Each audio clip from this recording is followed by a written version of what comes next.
पावसाळा सुरू होऊन 2 महिने उलटले तरी अजूनही नांदेड जिल्ह्यात समाधानकारक पाऊस पडला नाही। मात्र असं असलं तरी नांदेड शहराला पाणी पुरवठा करणारं विष्णुपुरी धरण भरल्याचं चित्र आपल्याला पाहायला मिळतं। परभणी जिल्ह्यातील पूर्णा पाणलोट क्षेत्रात पाऊस पडल्यामुळे विष्णुपुरी धरणातील पाणीसाठा आता तब्बल 84% येऊन पोहोचला आहे। खरं आपण बघितलं तर गेल्या 2 ते 4 दिवसापूर्वी नांदेड शहरातील विष्णुपुरी धरणात केवळ 24% एवढाच पाणीसाठा होता। मात्र वर पाणी पडल्यामुळे जे आहे ते आता या धरणातील पाणीसाठा वाढल्याचं चित्र पाहायला मिळतं आणि यामुळे जे आहे ते नांदेडच्या नागरिकांची पिण्याच्या पाण्याची व्यवस्था सुद्धा झाली आहे। पिण्याच्या पाण्याचा प्रश्न सुद्धा मिटला आहे। मात्र जिल्ह्यातील इतर भागात अजूनही अनेक प्रकल्प जे आहेत ते कोरडे ठाक आहेत। गेल्या 2 दिवसापासून नांदेड जिल्ह्यात रिमझिम पावसाने हजेरी लावली आहे। त्यामुळे जे आहे ते पिकांना जीवनदान मिळालं आहे।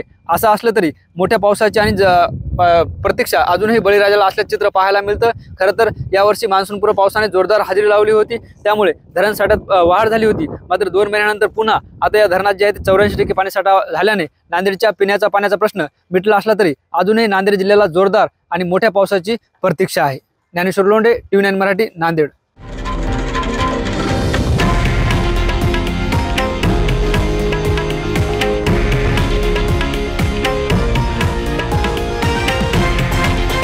हे आहे देशातील नंबर 1 न्यूज नेटवर्क आणि आपण पाहत आहात TV9 मराठी, एकमेव।